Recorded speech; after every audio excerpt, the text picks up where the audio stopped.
Today we're going to take a closer look at the Chinese banking system, in particular with Andrew Sheng. He is the Chief Advisor to the China Banking Regulatory Commission. He is also an adjunct professor at Tsinghua University, and he is also a professor at the University of Malaya, Kuala Lumpur, where we thank you for having. We have all these guests who have so many titles and so many things that they do. It's amazing you can keep everything straight that you have to do. Yeah, well, Asia is doing reasonably okay. It's all still affected by the global crisis. The shock didn't come through the financial channel. It came through the real sector. The exports took a big plunge. The banking systems have held up very, very well, mainly because we had the Asian crisis 12, 13 years ago. And that taught us in Asia a huge lesson. When you're uncertain about the future, it's much more important that you're a little bit conservative on the financial side. Well, let me go straight to the heart of Simon's the questions, his arguments. In general, in Asia, are the banks adequately capitalized? Well, the capital adequacy of the Asian banks are very strong because of the Asian crisis. I think everybody understood that finance technically shouldn't grow faster than the real sector too much. There's a bit of monetization that's required, but if finance outgrows the real sector, you're heading for problems. The Chinese banks in particular are backed in part by the state, and that should help their capital and make them less of a worry. Oh yeah, the Chinese banking system is pretty well capitalized. The capital adequacy of the large banks is somewhere near between 10 to 12%, and core capital is in that range. So the capital adequacy, hasn't been a major problem. The non-performing loans have come down, but during the last 2 years, there was a very rapid growth in credit, mainly because of the stimulus package that started in November 2008 after the earthquake, when the government decided to stimulate the economy. And as you know, the $4 trillion renminbi worth of stimulus package actually gave, revived confidence around the world. But credit grew very fast after that. And this year and late last year, the People's Bank have tightened credit. And so, things are back on track. In fact, we've seen them raise the reserve ratio requirement several times over the last year or so. How has that affected the credit, and has it done enough? Well, the last year's growth in credit was about 19.9%. This year, it should be in the 15 to 16% growth rate. Now, if the growth is just around 9 to 10%, and an inflation rate maybe between around 4 to 5%, that's about right. But you've still got all that cash in the system then. There is quite a lot of cash in the system. That's partly because of the savings rate is still fairly high. The corporate sector, and a lot of the savings, a lot of people don't understand the Chinese savings pattern. Part of it is household. Part of it is the government's actually savings, because the tax reforms have improved the fiscal standing of the government, including local governments. And then, of course, the corporate sector has been making good profits because of the young population, rising incomes, and some rising wealth. So the corporate savings is nearly half of the total savings. But given the speculation that's gone on and the fact that the People's Bank has had to rein in credit so much, why shouldn't we expect some sort of bubble popping? A lot of people look at real estate in China and say there has to be a bubble there, and that again raises questions about the banks. Well, the bubble situation may be in some of the individual cities, but China is a continental economy. It's a very large economy. But that's what they said about the United States. Sure. But you've got to understand that the urbanization of China and the infrastructure per capita in China is way, way below that of the United States. And so the demand for housing is still rising very, very rapidly. Now, that doesn't mean that, short term, there's a disconnect between supply and demand. And that's why prices have, popped up quite a lot in some of the urban cities. Now, take, for example, cities like Shanghai or Beijing. The reason why prices have gone up very high is that even real estate, which used to be a non-tradable, is today global. Some rich tycoon coming from Europe, America, or the Gulf, they come to Shanghai and Beijing and say, I want a piece of property, and I'm willing to pay the price just like in Paris or in New York. And the prices start rising very, very sharply. But can the locals afford it? That's a real question. So you're getting this globalization even of real estate, which causes some worries. Now, the experience is that at the high end, for them to have a drop, it won't be systemic. But if it is the mass market, like what's happened in this country and in Europe, is a real worry. So, the bottom line, I'm sorry to take a long way to explain this, but it is a complicated issue. The bottom line is, yes, the authorities are concerned about, the property market. There's a lot of measures coming in to increase the supply.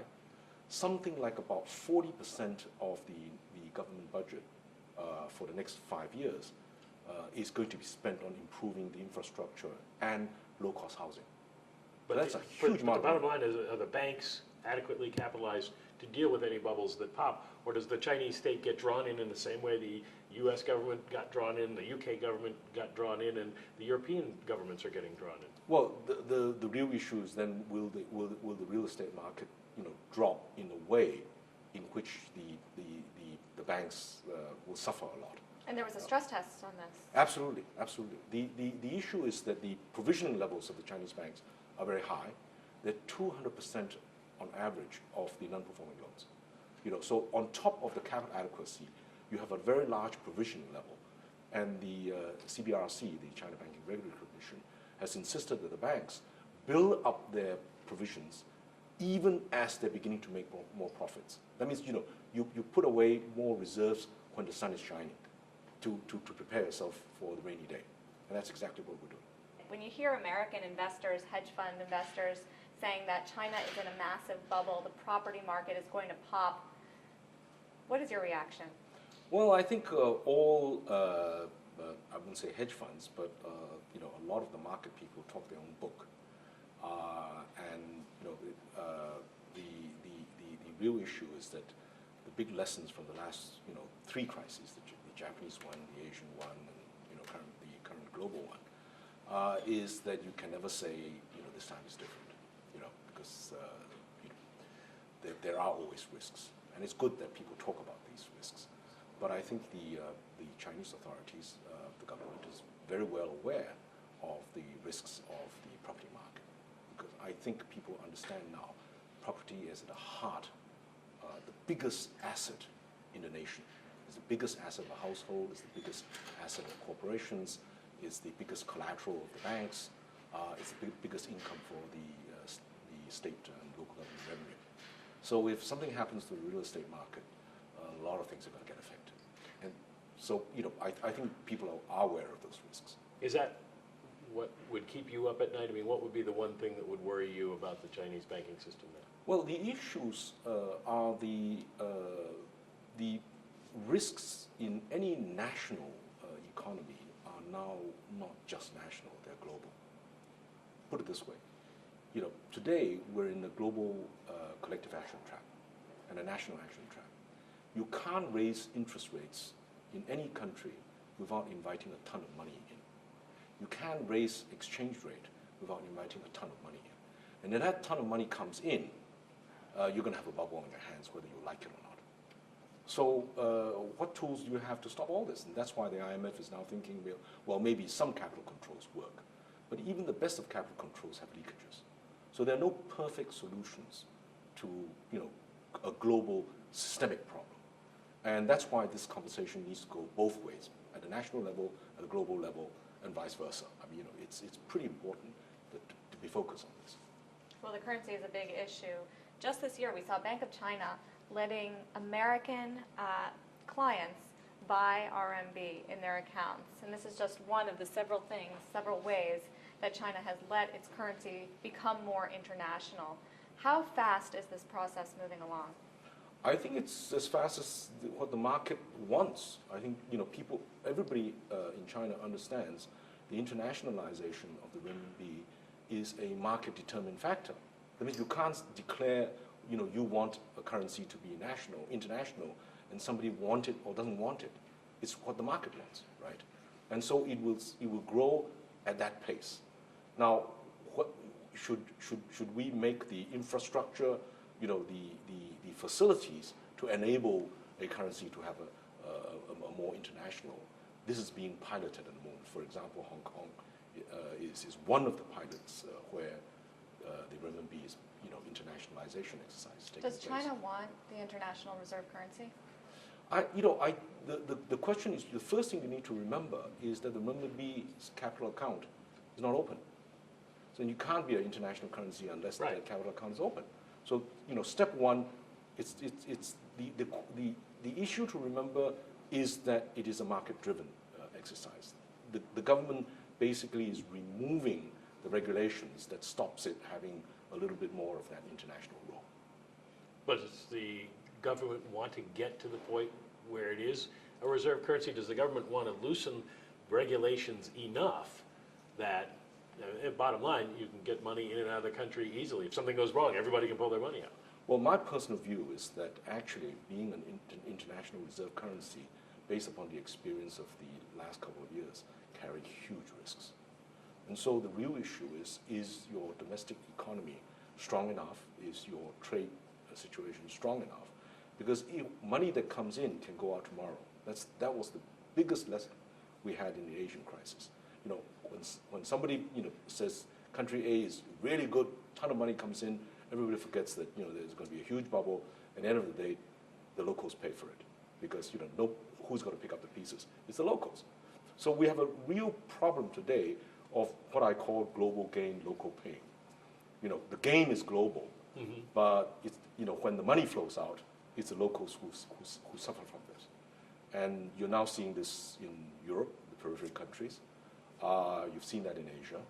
And so I think the Asians are very aware, and particularly the Chinese, are very aware of the huge risks that are involved with internationalization. Well, they talk as if they want to be internationalized. Well, that's because the market people seem to think that the renminbi is a one-way bet, but actually if you really look at all the real effective exchange rate numbers, I think the present rate, that's my personal view, reflects actually the real effective exchange rate of the renminbi has actually increased quite a lot. It is one-way bet, seems to be. At the moment, because there's a lot of money and because the interest rates are tightening, and that's one of the complex policy issues that the People's Bank has to deal with. The interest rate is moving in the other direction in the United States, or at least it has been, and it doesn't look like it's moving up anytime soon. How has that hurt the Chinese economy? Well, when the inflation rate is somewhere between 4 to 5% and the deposit rate is around 3.5%. There is some room for the adjustments. You really need to get an economy is stable when the real interest rate, what a saver gets for his deposits. Yeah, we got negative real rate. Exactly. A negative real rate is the cause for all these bubbles. So getting the real interest rate positive is a real policy objective, and that's steady as they go. 4 increases since October last year. That's not small. Well, they've certainly raised the investment rate. What about the deposit rate, though? Is that going to come up to inflation, or is the goal to bring inflation down to the deposit rate? Well, I think it's a combination of both. I think the deposit rates have gone up. It's around 3.25%, nearly 3.25% now for a one-year deposit, which is a big improvement over the past when you were getting 1 or 2, right? So I think that's a very important macro step. But there is always, and the fact that, for example, the Europeans are raising interest rates, and hopefully the advanced markets are beginning to, the interest rate trend is going to be bottom out, but that's a big if. We'll get back to a much more global, less, put it this way, less distorted environment. And how long can China sustain in that environment the growth rates, the current 8-9%? Well, the official growth rate is 7% for the next 5 years. Mm-hmm. So the overall trend is downwards, and that's going to get the imbalances all down also. Talk about this forever, but I know. unfortunately we're out of time. Andrew Sheng, thank you very much for joining us today.